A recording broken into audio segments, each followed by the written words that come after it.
Hello friends, ഏവർക്കും PSC tips and ട്രിക്സിൻ്റെ പുതിയൊരു ക്ലാസ്സിലേക്ക് സ്വാഗതം. ഇന്ന് ഏറ്റവും പുതിയ കുറച്ച് കറണ്ട് അഫയേഴ്സ് ചോദ്യങ്ങളാണ് ക്ലാസ്സായി തയ്യാറാക്കിയിട്ടുള്ളത്. ക്ലാസ് തുടങ്ങുന്നതിന് മുന്നേ നമ്മുടെ ക്ലാസ്സിൻ്റെ യൂട്യൂബിലുള്ള നോട്ടിഫിക്കേഷൻസ് കാണുന്നില്ല, അതുകൊണ്ട് തന്നെ ക്ലാസ്സുകൾ കാണാൻ പറ്റുന്നില്ല എന്നുള്ള രീതിയിൽ കുറച്ച് മെസ്സേജസ് വന്നതായിട്ട് മാം പറയുണ്ടായി. അപ്പോൾ അതിനാണ് നമ്മൾ ടെലിഗ്രാം ഫാമിലി പോലെ നമ്മൾ കൊണ്ടുവരുന്നത്. കൃത്യമായിട്ട് ക്ലാസ്സുകൾ ഇടുന്നതിന് യൂട്യൂബിൽ അപ്ലോഡ് ചെയ്യുന്ന ക്ലാസ്സുകൾ അപ്പോൾ തന്നെ നിങ്ങൾക്ക് നോട്ടിഫിക്കേഷനായിട്ട് ലഭിക്കാനാണ് ടെലിഗ്രാം നമ്മൾ ജോയിൻ ചെയ്യാനായിട്ട് പറയുന്നത് കേട്ടോ. അപ്പോൾ ഇതുവരെ ക്ലാസ്സുകൾ കിട്ടുന്നില്ല എന്നുള്ള രീതിയിലൊക്കെ കംപ്ലയിൻറ്റ്സ് വന്നു. പിന്നെ അത് ആവർത്തിക്കാതിരിക്കാനായിട്ട് ആരെങ്കിലും ടെലിഗ്രാമിൽ ജോയിൻ ചെയ്തിട്ടില്ല എങ്കിൽ എത്രയും പെട്ടെന്ന് തന്നെ ജോയിൻ ചെയ്യാം കേട്ടോ. ടെലിഗ്രാമിൻ്റെ ലിങ്ക് നമ്മൾ ഈ ഒരു വീഡിയോയുടെ ഡിസ്ക്രിപ്ഷൻ ബോക്സിൽ ആഡ് ചെയ്യുന്നതായിരിക്കും. അപ്പോൾ നിങ്ങൾക്ക് കൃത്യമായിട്ട് ക്ലാസ്സുകളുടെ അപ്ഡേഷൻസ് ടെലിഗ്രാമിൽ കിട്ടും. നിങ്ങൾക്ക് ക്ലാസ്സുകളൊന്നും തന്നെ മിസ്സാവാണ്ട് കാണാനായിട്ടും പറ്റും. ഓക്കെ, അപ്പോൾ നോക്കാം. ഒന്നാമത്തെ ചോദ്യം, നാവികസേനയുടെ 26ാമത് മേധാവിയായി ചുമതലയേറ്റത് ദിനേശ് കുമാർ ത്രിപാഠിയാണ്. നാവികസേനയുടെ 26ാമത് മേധാവിയായി ചുമതലയേറ്റത് ദിനേശ് കുമാർ ത്രിപാഠിയാണ്. കേരള ഗ്രാമീൺ ബാങ്ക് ചെയർപേഴ്സണായി ചുമതലയേറ്റത് വിമല വിജയഭാസ്കറാണ്. വിമല വിജയഭാസ്കറാണ് കേരള ഗ്രാമീണ ബാങ്കിൻ്റെ ചെയർപേഴ്സണായിട്ട് ചുമതലയേറ്റത്. ദി വിന്നേഴ്സ് മൈൻഡ് സെറ്റ് എന്ന പുസ്തകം രചിച്ച ഓസ്ട്രേലിയൻ ക്രിക്കറ്റ് താരം ആരാണ്? ഷെയ്ൻ വാട്സൺ ആണ് കേട്ടോ. ഷെയ്ൻ വാട്സൻ്റെ പുസ്തകമാണ് ദി വിന്നേഴ്സ് മൈൻഡ് സെറ്റ് എന്ന പുസ്തകം രചിച്ചത് ഓസ്ട്രേലിയൻ ക്രിക്കറ്റ് താരമായ ഷെയ്ൻ വാട്സൺ ആണ്. മനുഷ്യരുമായി സ്റ്റാർലൈനർ നടത്തുന്ന ആദ്യ ബഹിരാകാശ യാത്രയിൽ ഉൾപ്പെട്ട ഇന്ത്യൻ വംശജയാരാണ്? സുനിത വില്യംസ് ആണ്. ഇപ്പോൾ ന്യൂസുകളിൽ നിറഞ്ഞു നിൽക്കുന്നുണ്ട് ആ ഒരു പേര്. അപ്പോൾ അത് വളരെ പ്രധാനപ്പെട്ടതാണ്, ഡീറ്റെയിൽസ് പഠിച്ചിരിക്കുക കേട്ടോ. മനുഷ്യരുമായി സ്റ്റാർലൈനർ നടത്തുന്ന ആദ്യത്തെ ബഹിരാകാശ യാത്രയായിരുന്നു. അതിൽ ഉൾപ്പെട്ട ഇന്ത്യൻ വംശജയാണ് സുനിത വില്യംസ്. ലോകത്ത് സൈനിക ആവശ്യങ്ങൾക്കായി ഏറ്റവും കൂടുതൽ പണം ചെലവഴിക്കുന്ന രാജ്യം ഏതാണ്?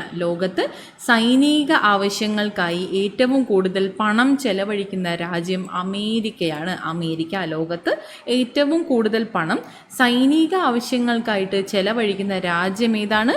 അമേരിക്ക. ഇന്ത്യൻ ഹോക്കി ടീമിൻ്റെ ക്യാപ്റ്റൻ ആരാണ്? ഇന്ത്യൻ ഹോക്കി ടീമിൻ്റെ ക്യാപ്റ്റൻ ഷാലിമ ടെറ്റെയാണ് ഇന്ത്യൻ ഹോക്കി ടീമിൻ്റെ ക്യാപ്റ്റൻ ഷാലിമ ടെറ്റെ. അടുത്തതൊരു പദ്ധതിയാണ്. നവജാത ശിശുക്കളുടെ സമഗ്ര ആരോഗ്യ പരിശോധനയ്ക്കായി ആരോഗ്യ വകുപ്പ് നടത്തുന്ന പദ്ധതിയുടെ പേരാണ് ശലഭ എന്നത്. നവജാത ശിശുക്കളുടെ സമഗ്ര ആരോഗ്യ പരിശോധനയ്ക്കായി ആരോഗ്യ വകുപ്പ് നടത്തുന്ന പദ്ധതിയാണ് ശലഭ. ഒന്ന് റിവൈസ് ചെയ്യാം, ഓർക്കാൻ പറ്റുന്നുണ്ടോ ശ്രമിക്കുക കേട്ടോ. നാവികസേനയുടെ 26ാമത് മേധാവിയായി ചുമതലയേറ്റത് ആരാണ്? ദിനേശ് കുമാർ ത്രിപാഠി. കേരള ഗ്രാമീൺ ബാങ്കിൻ്റെ ചെയർപേഴ്സണായി ചുമതലയേറ്റത് ആരാണ്? വിമല വിജയഭാസ്കറാണ് കേരള ഗ്രാമീൺ ബാങ്കിൻ്റെ ചെയർപേഴ്സണായി ചുമതലയേറ്റത്. ദി വിന്നേഴ്സ് മൈൻഡ് സെറ്റ് ബുക്കിൻ്റെ പേരാണ് ദി വിന്നേഴ്സ് മൈൻഡ് സെറ്റ് എന്ന പുസ്തകം രചിച്ചതാരാണ്? ഓസ്ട്രേലിയൻ ക്രിക്കറ്റ് താരമായ ഷെയ്ൻ വാട്സൺ. മനുഷ്യരുമായി സ്റ്റാർലൈനർ നടത്തുന്ന ആദ്യത്തെ ബഹിരാകാശ യാത്രയിൽ ഉൾപ്പെട്ട ഇന്ത്യൻ വംശജയുടെ പേര് സുനിത വില്യംസ്. ലോകത്ത് സൈനിക ആവശ്യങ്ങൾക്കായി ഏറ്റവും കൂടുതൽ പണം ചെലവഴിക്കുന്ന രാജ്യം ഏതാണ്?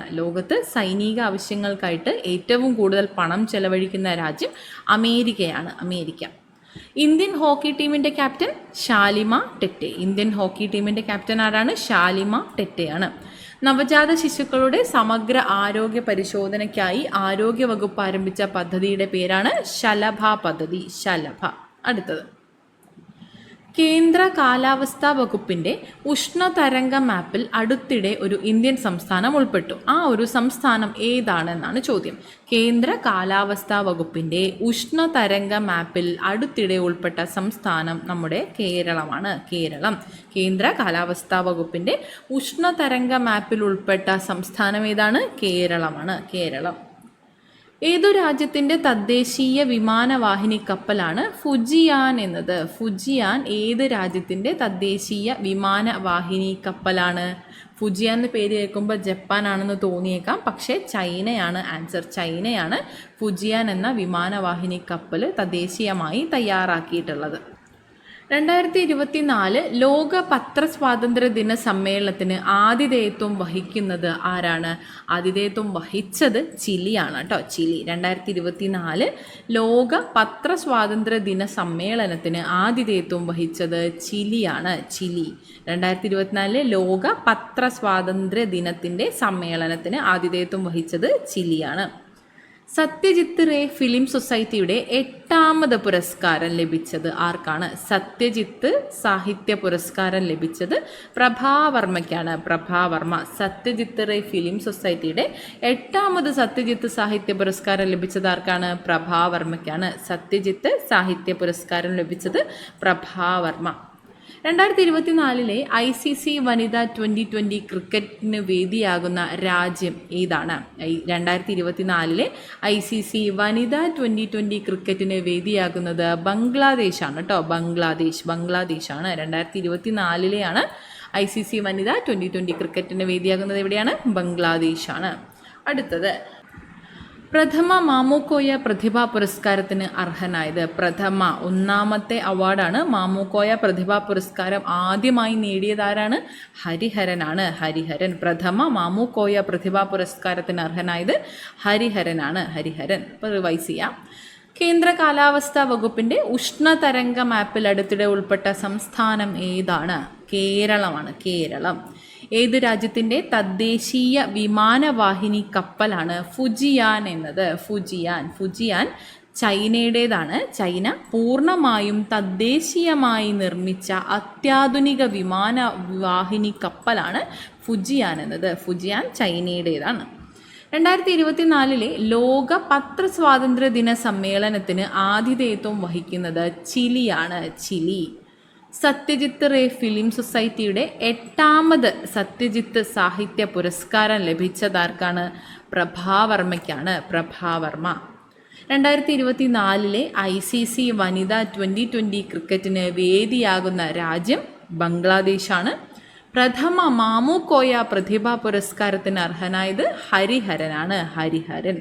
അടുത്തത്, അന്താരാഷ്ട്ര റെഡ് ക്രോസ് ദിനം. അന്താരാഷ്ട്ര റെഡ് ക്രോസ് ദിനം എന്നാണ്? മെയ് 8 ആണ് കേട്ടോ. മെയ് 8 അന്താരാഷ്ട്ര റെഡ് ക്രോസ് ദിനമാണ്. ബാഡ്മിൻ്റൺ വേൾഡ് ഫെഡറേഷൻ്റെ 2025 ലോക ജൂനിയർ ചാമ്പ്യൻഷിപ്പിന് ആതിഥേയത്വം വഹിക്കുന്നത് എവിടെയാണ്? ഇന്ത്യയിലാണ്. ഇന്ത്യ. ബാഡ്മിൻ്റൻ്റെ വേൾഡ് ഫെഡറേഷൻ്റെ 2025 ലോക ജൂനിയർ ചാമ്പ്യൻഷിപ്പ് നടക്കുന്നത് ഇന്ത്യയിലാണ്. ആതിഥേയത്വം വഹിക്കുന്നതാരാണ്? ഇന്ത്യയാണ്. 2024 മെയ്യിൽ 100ാം സമാധി വാർഷിക ദിനം ആചരിക്കുന്ന നവോത്ഥാന നായകനാരാണ്? ചട്ടമ്പി സ്വാമികളാണ് കേട്ടോ. ചട്ടമ്പി സ്വാമികളുടെ 100ാം സമാധി വാർഷികമാണ് 2024. അപ്പോൾ ചട്ടമ്പി സ്വാമികളെക്കുറിച്ചുള്ള ചോദ്യങ്ങൾ ഇനി ആവർത്തിക്കാനും സാധ്യത കൂടുതലാണ്. നോക്കി വെക്കുക കേട്ടോ. 2024 മെയ്യിൽ 100ാം സമാധി വാർഷിക ദിനം ആചരിക്കുന്ന നവോത്ഥാന നായകനാണ് ചട്ടമ്പി സ്വാമികൾ. അടുത്തത്, GST അപ്പലേറ്റ് ട്രൈബ്യൂണലിൻ്റെ ആദ്യത്തെ പ്രസിഡന്റ് ആരാണ്? GST അപ്പലേറ്റ് ട്രൈബ്യൂണലിൻ്റെ ആദ്യത്തെ പ്രസിഡന്റ് ജസ്റ്റിസ് സഞ്ജയ് കുമാർ മിശ്രയാണ്. Justice Sanjay Kumar Mishra. GST appellate ട്രൈബ്യൂണലിൻ്റെ ആദ്യ പ്രസിഡന്റ് ആരാണ്? Justice Sanjay Kumar Mishra. Green hydrogen ഉൽപ്പാദിപ്പിക്കുന്ന ലോകത്തിലെ ആദ്യത്തെ വിമാനത്താവളം ഏതാണ്? ഗ്രീൻ ഹൈഡ്രജൻ ഉൽപ്പാദിപ്പിക്കുന്ന ലോകത്തിലെ തന്നെ ആദ്യത്തെ വിമാനത്താവളമാണ് നമ്മുടെ സിയാൽ അല്ലെങ്കിൽ കൊച്ചിൻ ഇൻ്റർനാഷണൽ എയർപോർട്ട്. കൊച്ചി അന്താരാഷ്ട്ര വിമാനത്താവളം. ഗ്രീൻ ഹൈഡ്രജൻ ഉൽപ്പാദിപ്പിക്കുന്ന ലോകത്തിലെ ആദ്യത്തെ വിമാനത്താവളമാണ് കൊച്ചി അന്താരാഷ്ട്ര വിമാനത്താവളം. അടുത്തതൊരു പദ്ധതിയാണ് ജന്മനാ ഹൃദയ സംബന്ധമായ അസുഖങ്ങളുള്ള കുട്ടികളുടെ ചികിത്സയ്ക്കായുള്ള സംസ്ഥാന സർക്കാരിൻ്റെ പദ്ധതിയാണ് ഹൃദ്യം പദ്ധതി. ഹൃദയ സംബന്ധമായതാണ്. ജന്മനാ ഹൃദയ സംബന്ധമായ അസുഖങ്ങളുള്ള കുട്ടികളുടെ ചികിത്സയ്ക്കായുള്ള പദ്ധതിയാണ് ഹൃദ്യം പദ്ധതി. റിവൈസ് ചെയ്യാം. അന്താരാഷ്ട്ര റെഡ് ക്രോസ് ദിനം എന്നാണ്? അന്താരാഷ്ട്ര റെഡ് ക്രോസ് ദിനം മെയ് 8-നാണ്. മെയ് 8 ക്രോസ് ചെയ്യുന്നത് പോലെ ചിന്തിച്ചാലും മതി, കുഴപ്പമില്ല. മെയ് 8 അന്താരാഷ്ട്ര റെഡ് ക്രോസ് ദിനമാണ്. ബാഡ്മിൻ്റൺ വേൾഡ് ഫെഡറേഷൻ്റെ 2025 ലോക ജൂനിയർ ചാമ്പ്യൻഷിപ്പിന് ആതിഥേയത്വം വഹിക്കുന്നത് ഇന്ത്യയാണ്. ഇന്ത്യ ബാഡ്മിൻ്റൻ്റെ ലോക ജൂനിയർ ചാമ്പ്യൻഷിപ്പ് 2025 ഇതിന് ആതിഥേയത്വം വഹിക്കുന്നത് ഇന്ത്യയാണ്. 2024 100ാം സമാധി വാർഷിക ദിനം ആചരിക്കുന്ന നവോത്ഥാന നായകനാരാണ്? ചട്ടമ്പി സ്വാമികൾ. GST അപ്പലേറ്റ് ട്രൈബ്യൂണലിൻ്റെ ആദ്യ പ്രസിഡന്റ് ജസ്റ്റിസ് സഞ്ജയ് കുമാർ മിശ്രയാണ്. GST അപ്പലേറ്റ് ട്രൈബ്യൂണലിൻ്റെ ആദ്യത്തെ president justice Sanjay Kumar Mishra. Green hydrogen ഉൽപ്പാദിപ്പിക്കുന്ന ലോകത്തിലെ ആദ്യത്തെ വിമാനത്താവളം ഏതാണ്? സിയാലാണ്. കൊച്ചി അന്താരാഷ്ട്ര വിമാനത്താവളം.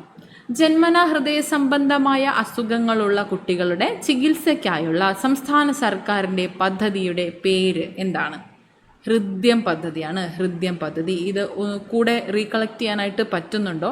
ഇപ്പോൾ കറക്റ്റ് ആൻസർ അറിയില്ലെങ്കിലും ഈ ആൻസർ അല്ല, ഇത് മറ്റേതോ ഒന്നാണ് എന്ന രീതിയിൽ ഓർത്തിരിക്കാനെങ്കിലും പറ്റുകയാണെങ്കിൽ എലിമിനേറ്റ് ചെയ്യാൻ നിങ്ങളെ ചിലപ്പോൾ ഈ ഒരു ആൻസേഴ്സൊക്കെ ഹെൽപ്പ് ചെയ്യും. അപ്പോൾ പഠിച്ചിരിക്കുക കേട്ടോ. മാക്സിമം റിവൈസ് ചെയ്ത് മാത്രമേ നമുക്കിത് പഠിക്കാനായിട്ട് പറ്റുള്ളൂ. കറണ്ട് അഫെയർസാണ്, ഒന്നും ചെയ്യാനില്ല വേറെ. അപ്പോൾ അതുകൊണ്ട് പഠിക്കാം. ഓക്കെ, നോക്കാം അടുത്തത്. MK സാനു ഫൗണ്ടേഷൻ നൽകുന്ന 8ാമത് MK സാനു ഗുരുപ്രസാദ് പുരസ്കാരത്തിന് അർഹനായത് ആരാണ്? MK സാനു ഗുരുപ്രസാദ് പുരസ്കാരം നേടിയതാരാണ്? Doctor S Somnath. മുൻ ISRO ചെയർമാനായ ഡോക്ടർ എസ് സോമനാഥാണ് MK സാനു ഫൗണ്ടേഷൻ നൽകുന്ന 8ാമത് MK സാനു ഗുരുപ്രസാദ് പുരസ്കാരത്തിന് അർഹനായത്. ഓക്കെ. അന്താരാഷ്ട്ര നഴ്സസ് ദിനം മെയ് 12 മെയ് 12. 2024 നഴ്സസ് ദിനത്തിൻ്റെ പ്രമേയമാണ് കൊടുത്തിട്ടുള്ളത്. Our nurses our future the economic power of care എന്നത്. Our nurses our future the economic power of care ആണ് 2024 അന്താരാഷ്ട്ര നഴ്സസ് ദിനത്തിൻ്റെ പ്രമേയം. അന്താരാഷ്ട്ര നഴ്സസ് ദിനം എന്നാണ്? മെയ് 12 2024 പ്രമേയമാണ് our nurses our future the economic power of care എന്നത്. അടുത്തത്, മികച്ച റിപ്പോർട്ടിങ്ങിനുള്ള 2024 പുലിസ്റ്റർ പുരസ്കാരത്തിന് അർഹനായത് ആരാണ്? അർഹത നേടിയതാരാണ്? ന്യൂയോർക്ക് ടൈംസ് ആണ് മികച്ച റിപ്പോർട്ടിങ്ങിനുള്ള 2024 പുലിസ്റ്റർ പുരസ്കാരം നേടിയത്. 2024 മികച്ച റിപ്പോർട്ടിങ്ങിനുള്ള പുലിസ്റ്റർ പുരസ്കാരം ആരാണ് നേടിയത്? New York times.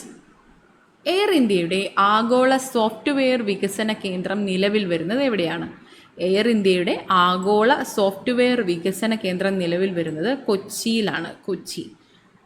2024 മെഴുകിൽ പ്രവർത്തിക്കുന്ന റോക്കറ്റ് വിജയകരമായി വിക്ഷേപിച്ച രാജ്യമേതാണ്? അത് ജർമ്മനിയാണ് കേട്ടോ.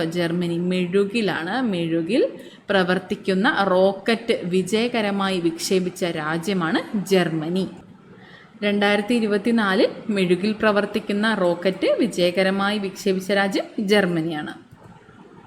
അമേരിക്കയെ പിന്തള്ളിക്കൊണ്ട് ഇന്ത്യയുടെ ഏറ്റവും വലിയ വ്യാപാര പങ്കാളിയായി മാറിയ രാജ്യം ഏതാണ്? ഇന്ത്യയുടെ ഏറ്റവും വലിയ വ്യാപാര പങ്കാളി ആരാണ്? ചൈനയാണ്. അമേരിക്കയെ പിന്തള്ളിക്കൊണ്ടാണ് ചൈന ഇന്ത്യയുടെ ഏറ്റവും വലിയ വ്യാപാര പങ്കാളിയായി മാറിയത്. അപ്പോൾ ഇനി അതൊന്ന് റിവൈസ് ചെയ്യാം. MK സാനു ഫൗണ്ടേഷൻ്റെ 8ാമത് MK സാനു ഗുരുപ്രസാദ് പുരസ്കാരത്തിന് അർഹനായതാരാണ്? Doctor S Somnath. അന്താരാഷ്ട്ര നഴ്സസ് ദിനം എന്നാണ്? അന്താരാഷ്ട്ര നഴ്സസ് ദിനം മെയ് 12. എന്തുകൊണ്ടാണ് അന്താരാഷ്ട്ര നഴ്സസ് ദിനം മെയ് 12 ആയത്? അത് അറിയാമോ? നോക്കി വെക്കണം കേട്ടോ, കാരണമുണ്ട്, കൃത്യമായിട്ട് കൊടുത്തിട്ടുണ്ടാവും. അടുത്തത്, മികച്ച റിപ്പോർട്ടിങ്ങിനുള്ള 2024 പുലിസ്റ്റർ പുരസ്കാരത്തിന് അർഹനായത് ആരാണ്? ന്യൂയോർക്ക് ടൈംസ് ആണ് 2024 പുലിസ്റ്റർ പുരസ്കാരം. എന്തിനാണ്? മികച്ച റിപ്പോർട്ടിങ്ങിനുള്ള പുലിസ്റ്റർ പുരസ്കാരം നേടിയത് ന്യൂയോർക്ക് ടൈംസ് ആണ്. എയർ ഇന്ത്യയുടെ ആഗോള സോഫ്റ്റ്വെയർ വികസന കേന്ദ്രം നിലവിൽ വരുന്നത് കൊച്ചിയിലാണ്. 2024 മെഴുകിൽ പ്രവർത്തിക്കുന്ന റോക്കറ്റ് വിജയകരമായി ഒരു രാജ്യം വിക്ഷേപിച്ചു. ഏതാണ് ആ രാജ്യം? ജർമ്മനിയാണ് കേട്ടോ. ജർമ്മനി. അമേരിക്കയെ പിന്തള്ളിക്കൊണ്ട് ഇന്ത്യയുടെ ഏറ്റവും വലിയ വ്യാപാര പങ്കാളിയായി മാറിയ രാജ്യം ഏതാണ്? ചൈനയാണ്. ചൈന. അടുത്തത്, ഇബു എന്ന അഗ്നിപർവ്വതം സ്ഥിതി ചെയ്യുന്ന രാജ്യം ഏതാണ്? ഇബു എന്ന അഗ്നിപർവ്വതം 2024 പൊട്ടിത്തെറിക്കേണ്ടത്, അതുകൊണ്ടാണ് ഇത് വന്നത്. ഇബു എവിടെയാണ്? ഇബു എന്ന അഗ്നിപർവ്വതം സ്ഥിതി ചെയ്യുന്നത് ഇന്തോനേഷ്യയിലാണ്. ഇന്തോനേഷ്യയിലെ ഒരു അഗ്നിപർവ്വതമാണ് ഇബു. എസ് കെ പൊറ്റക്കാട് സ്മാരക സമിതിയുടെ എസ് കെ പൊറ്റക്കാട് സ്മാരക പുരസ്കാരത്തിന് അർഹനായത് ആരാണ്? എസ് കെ പൊറ്റക്കാട് സ്മാരക പുരസ്കാര ജേതാവ് ആരാണ്? കെ പി രാമനുണ്ണിയാണ്. കെ പി രാമനുണ്ണിയാണ് എസ് കെ പൊറ്റക്കാട് സ്മാരക പുരസ്കാരത്തിന് അർഹനായത്. K P രാമനുണ്ണിയാണ്. 2024 മെയ്യിൽ അന്തരിച്ച കേരളത്തിലെ ആദ്യത്തെ ചെസ് ഇൻ്റർനാഷണൽ മാസ്റ്റർ ആരാണ്? ചെസ് മാസ്റ്റർ ആരാണെന്നാണ് ചോദിച്ചിട്ടുള്ളത്. വർഗീസ് കോശിയാണ്. 2024 മെയ്യിൽ അന്തരിച്ച കേരളത്തിലെ ആദ്യത്തെ ചെസ് ഇൻ്റർനാഷണൽ മാസ്റ്ററാണ് വർഗീസ് കോശി. കേരളത്തിലെ ആദ്യത്തെ ചെസ് ഇൻ്റർനാഷണൽ മാസ്റ്റർ ആരാണ്? വർഗീസ് കോശിയാണ്. 70 വയസ്സിന് മുകളിലുള്ളവരുടെ പ്രഥമ ലോകകപ്പ് ക്രിക്കറ്റിൻ്റെ വേദി. 70 വയസ്സിന് മുകളിലുള്ളവരുടെ പ്രഥമ ലോകകപ്പിൻ്റെ വേദി ഇംഗ്ലണ്ടാണ് കേട്ടോ. 70 വയസ്സിന് മുകളിലുള്ളവരുടെ പ്രഥമ ലോകകപ്പ് ക്രിക്കറ്റിൻ്റെ വേദിയാണ് ഇംഗ്ലണ്ട്. കേരള ബാങ്കിൻ്റെ പരസ്യ ചിത്രം എന്താണ്? കേരള ബാങ്കിൻ്റെ പരസ്യ ചിത്രമാണ് കരുതൽ എന്നത്. കേരള ബാങ്കിൻ്റെ പരസ്യ ചിത്രം എന്താണ്? കരുതലാണ്. ജപ്പാനെ പിന്നിലാക്കിക്കൊണ്ട് സൗരോർജ ഉൽപ്പാദനത്തിൽ 3ാമത്തെ രാജ്യമായി മാറിയത് നമ്മുടെ ഇന്ത്യയാണ്. ഇന്ത്യ ജപ്പാനെ പിന്നിലാക്കി ആ ഒരു ലിസ്റ്റിൽ 3ാമതായിട്ട് മാറിയിട്ടുണ്ട്. സൗരോർജ ഉൽപ്പാദനത്തിൽ 3ാം സ്ഥാനം ആർക്കാണ്? ഇന്ത്യക്കാണ്. ജപ്പാനെ പിന്തള്ളിക്കൊണ്ടാണ് ഇന്ത്യ ഈ ഒരു നേട്ടം സ്വന്തമാക്കിയിട്ടുള്ളത്. സൗരോർജ ഉൽപ്പാദനത്തിൽ 3ാമത്തെ രാജ്യമായി ഇന്ത്യക്ക് മാറാനായിട്ട് കഴിഞ്ഞു. അപ്പോൾ ഒന്ന് റിവൈസ് ചെയ്യാം. ഇബു എന്ന അഗ്നിപർവ്വതം സ്ഥിതി ചെയ്യുന്ന രാജ്യം ഏതാണ്? ഇബു എന്ന അഗ്നിപർവ്വതം സ്ഥിതി ചെയ്യുന്നത് ഇന്തോനേഷ്യയാണ്. ഇബു എന്ന അഗ്നിപർവ്വതം എവിടെയാണ് സ്ഥിതി ചെയ്യുന്നത്? ഇന്തോനേഷ്യയിലാണ്. എസ് കെ പൊറ്റക്കാട് സ്മാരക സമിതി നടത്തുന്ന എസ് കെ പൊറ്റക്കാട് സ്മാരക പുരസ്കാരത്തിന് അർഹനായത് കെ പി രാമനുണ്ണിയാണ്. എസ് കെ പൊറ്റക്കാട് സ്മാരക പുരസ്കാര ജേതാവ്. 2024 മെയ്യിൽ അന്തരിച്ച കേരളത്തിലെ ആദ്യത്തെ ചെസ് ഇൻ്റർനാഷണൽ മാസ്റ്ററുടെ പേരെന്താണ്? വർഗീസ് കോശി എന്നാണ്. കേരളത്തിലെ ആദ്യത്തെ ചെസ് ഇൻ്റർനാഷണൽ മാസ്റ്ററാണ് വർഗീസ് കോശി. 70 വയസ്സിന് മുകളിലുള്ളവരുടെ പ്രഥമ ലോകകപ്പ് ക്രിക്കറ്റിൻ്റെ വേദിയാണ് ഇംഗ്ലണ്ട്. കേരള ബാങ്കിൻ്റെ പരസ്യ ചിത്രമാണ് കരുതൽ എന്നത്. കേരള ബാങ്കിൻ്റെ പരസ്യ ചിത്രമാണ്. ജപ്പാനെ പിന്നിലാക്കി സൗരോർജ ഉൽപ്പാദനത്തിൽ 3ാമത്തെ രാജ്യമായി മാറിയത് ഇന്ത്യയാണ്. അടുത്തത്, കുട്ടികളിലെ ചിന്താശേഷിയും സർഗാത്മകതയും സംരംഭകത്വ മനോഭാവവും വളർത്തിയെടുക്കാൻ 1 വർഷം നീണ്ടു നിൽക്കുന്ന കുടുംബശ്രീയുടെ പദ്ധതിയുടെ പേരാണ് മൈൻഡ് ബ്ലോവേഴ്സ് എന്നത്. കുടുംബശ്രീയുടെ പദ്ധതിയാണ് മൈൻഡ് ബ്ലോവേഴ്സ്.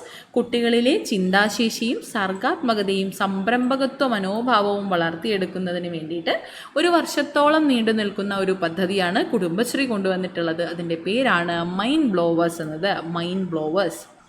2024 ലോക ഹൈഡ്രജൻ ഉച്ചകോടിക്ക് വേദിയാകുന്ന രാജ്യം. 2024 ലോക ഹൈഡ്രജൻ ഉച്ചകോടിക്ക് വേദിയായ രാജ്യമാണ് നെതർലൻഡ്സ്. 2024 ലോക ഹൈഡ്രജൻ ഉച്ചകോടിക്ക് വേദിയായ രാജ്യം നെതർലൻഡ്സ് ആണ്. ഇന്ത്യ സ്കിൽ കോമ്പറ്റീഷൻ 2024 വേദിയായത് ന്യൂഡൽഹിയാണ്. ഇന്ത്യ സ്കിൽ കോമ്പറ്റീഷൻ 2024 വേദി എവിടെയാണ്? ന്യൂഡൽഹിയാണ്. ഇന്ത്യ സ്കിൽ കോമ്പറ്റീഷൻ 2024 വേദി ന്യൂഡൽഹി.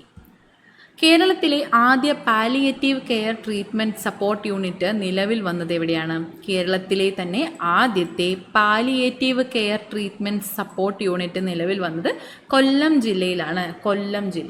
കേരളത്തിലെ ആദ്യത്തെ palliative care treatment support unit കൊണ്ടുവരുന്നത് കൊല്ലം ജില്ലയിലാണ്.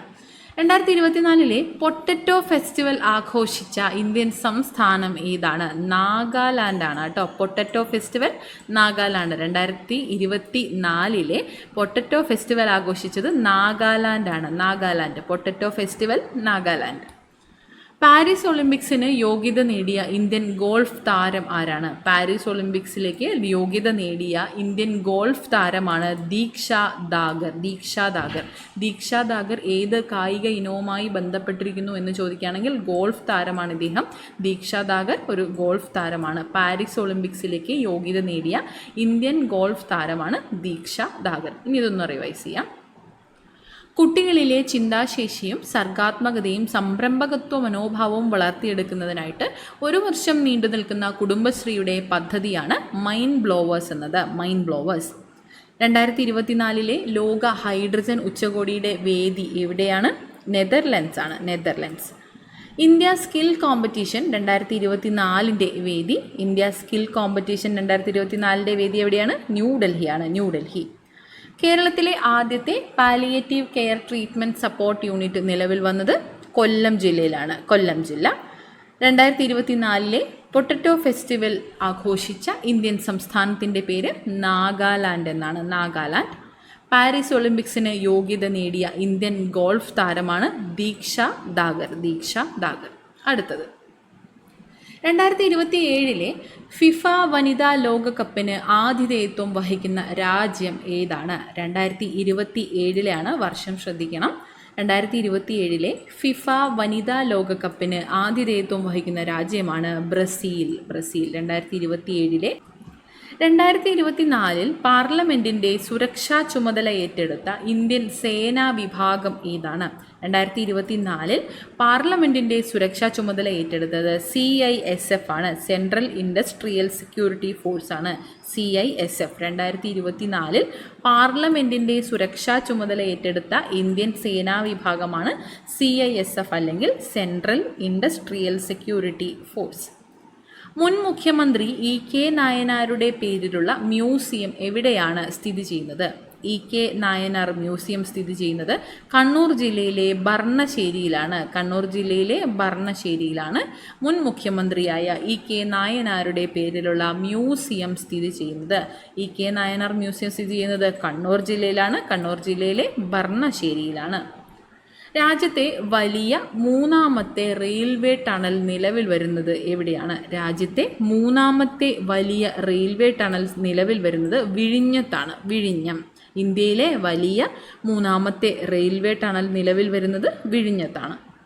അടുത്തത് SSLC +2 പരീക്ഷകളിൽ തോറ്റവരെയും അതുപോലെ പാതി വഴിയിൽ പഠനം മുടങ്ങിയവരെയും കണ്ടെത്തിക്കൊണ്ട് തുടർ പഠനത്തിന് അവരെ സഹായിക്കുന്നതിനായി കേരള പോലീസ് ആരംഭിച്ച പദ്ധതിയാണ് ഹോപ്പ് എന്നത്.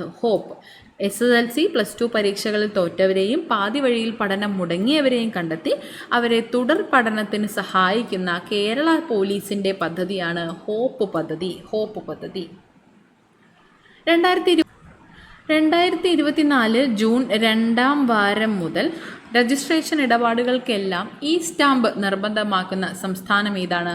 നമ്മുടെ കേരളമാണ്. 2024 2ാം വാരം മുതൽ ജൂൺ 2ാം വാരം മുതൽ രജിസ്ട്രേഷൻ ഇടപാടുകൾക്കെല്ലാം തന്നെ സ്റ്റാമ്പ് നിർബന്ധമാക്കുന്ന സംസ്ഥാനമാണ് കേരളം. ഓക്കെ, ഒന്ന് റിവൈസ് ചെയ്യാം. 2027 ഫിഫ വനിതാ ലോകകപ്പിന് ആതിഥേയത്വം വഹിക്കുന്ന രാജ്യം ഏതാണ്? 2027 ഫിഫ വനിതാ ലോകകപ്പിന് ആതിഥേയത്വം വഹിക്കുന്നത് ബ്രസീലാണ്. 2024 പാർലമെൻറ്റിൻ്റെ സുരക്ഷാ ചുമതല ഏറ്റെടുത്ത ഇന്ത്യൻ സേനാ വിഭാഗമാണ് CISF. മുൻ മുഖ്യമന്ത്രി EK നായനാരുടെ പേരിലുള്ള മ്യൂസിയം സ്ഥിതി ചെയ്യുന്നത് എവിടെയാണ്? കണ്ണൂർ ജില്ലയിലെ ബർണശ്ശേരി. രാജ്യത്തെ വലിയ 3ാമത്തെ റെയിൽവേ ടണൽ നിലവിൽ വരുന്നത് വിഴിഞ്ഞത്താണ്. SSLC +2 പരീക്ഷകളിൽ തോറ്റവരെയും പാതി വഴിയിൽ പഠനം മുടങ്ങിയവരെയും കണ്ടെത്തി തുടർ പഠനത്തിന് സഹായിക്കുന്ന കേരള പോലീസിൻ്റെ പദ്ധതിയുടെ പേരാണ് ഹോപ്പ് പദ്ധതി. 2024 ജൂൺ 2ാം വാരം മുതൽ എല്ലാ രജിസ്ട്രേഷൻ ഇടപാടുകൾക്കും സ്റ്റാമ്പ് നിർബന്ധമാക്കുന്ന സംസ്ഥാനമാണ് കേരള സംസ്ഥാനം. അടുത്തത് കലാമണ്ഡലം കേശവദേവ് ഏത് കലാരൂപവുമായി ബന്ധപ്പെട്ടിരിക്കുന്നു? കലാമണ്ഡലം കേശവദേവ് കഥകളിയുമായി ബന്ധപ്പെട്ടിരിക്കുന്നു. കലാമണ്ഡലം കേശവദേവ് ഏത് കലാരൂപവുമായി ബന്ധപ്പെട്ടിരിക്കുന്നു? കഥകളി. രാജ്യത്തെ ആദ്യ സമ്പൂർണ്ണ ദാരിദ്ര്യ നിർമ്മാർജ്ജന നഗരസഭയാകുന്നത്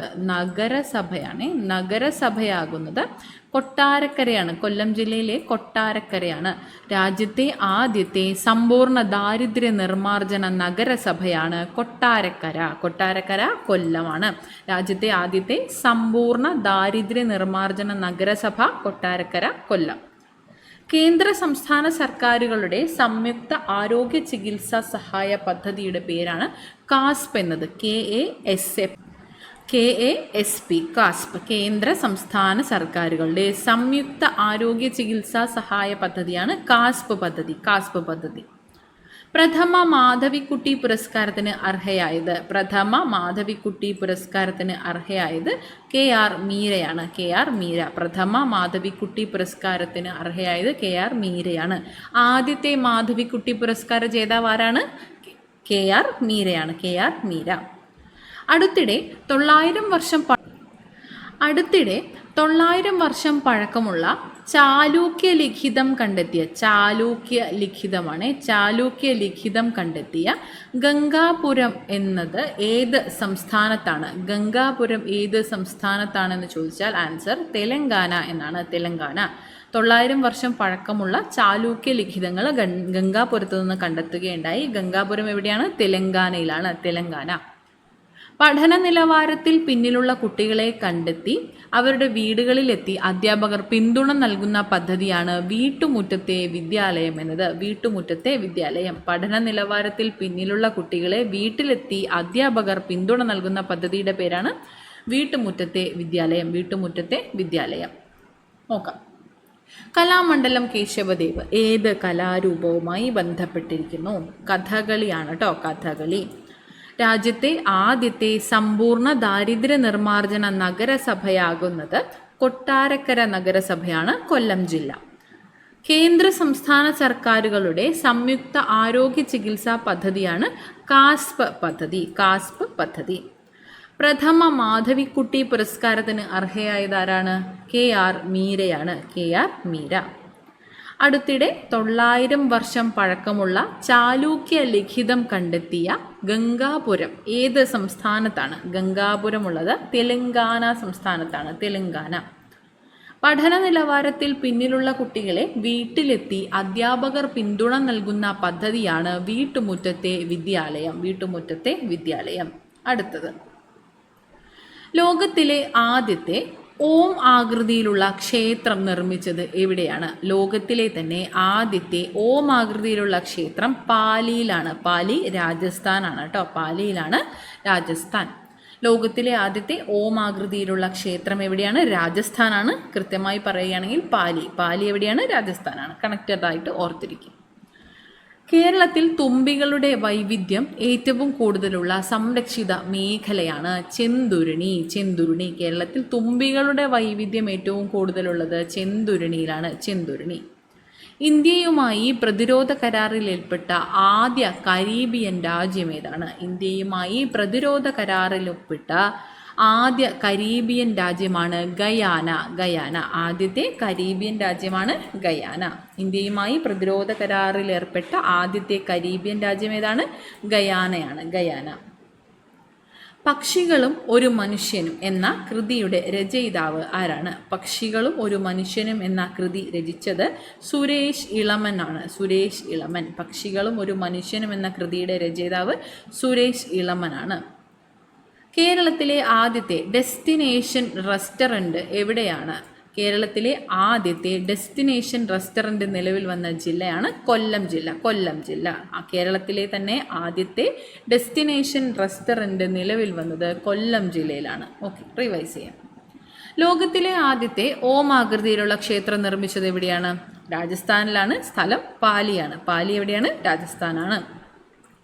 കേരളത്തിൽ തുമ്പികളുടെ വൈവിധ്യം ഏറ്റവും കൂടുതലുള്ള സംരക്ഷിത മേഖല ഏതാണ്? കേരളത്തിൽ തുമ്പികളുടെ വൈവിധ്യം ഏറ്റവും കൂടുതലുള്ള സംരക്ഷിത മേഖലയാണ് ചെന്തുരുണി. ഇന്ത്യയുമായി പ്രതിരോധ കരാറിൽ ഏർപ്പെട്ട ആദ്യ കരീബിയൻ രാജ്യമാണ് ഗയാന. ഏതാണ്? ഗയാന. പക്ഷികളും ഒരു മനുഷ്യനും എന്ന കൃതി രചിച്ചതാരാണ്? സുരേഷ് ഇളമനാണ്. സുരേഷ് ഇളമൻ. കേരളത്തിലെ ആദ്യത്തെ ഡെസ്റ്റിനേഷൻ റെസ്റ്റോറൻറ്റ് നിലവിൽ വന്ന ജില്ലയാണ് കൊല്ലം ജില്ല. കൊല്ലം ജില്ല. ഓക്കെ, അപ്പോൾ ഇത്രയും ചോദ്യങ്ങളാണ് ഇന്നത്തെ ക്ലാസ്സിൽ നമ്മൾ ഉൾപ്പെടുത്തിയിട്ടുള്ളത്. എല്ലാവർക്കും ക്ലിയറായി മനസ്സിലായി എന്ന് വിശ്വസിക്കുന്നു. റിവൈസ് ചെയ്ത് റിപ്പീറ്റ് ആയിട്ട് പഠിക്കുക. പിന്നെ പഠിക്കും തോറും നമ്മൾ കണക്റ്റഡ് ആയിട്ട് പഠിക്കുക. ഇന്നലെ നമ്മൾ പഠിച്ച ഫാക്ട്സ്, ഇന്ന് നമ്മൾ പഠിച്ച ഫാക്ട്സ്, അങ്ങനെ കണക്റ്റഡ് ആയിട്ട് പഠിക്കാനായിട്ട് ശ്രമിക്കുക. അങ്ങനെ നമ്മൾ റിവൈസ് ചെയ്യുന്നതോടുകൂടി നമ്മൾ ഈ കാര്യങ്ങളൊക്കെ മറക്കാതെ ഓർത്തിരിക്കാനായിട്ട് കൂടുതൽ പറ്റും കേട്ടോ. അപ്പോൾ എല്ലാവർക്കും താങ്ക് യു സോ മച്ച്.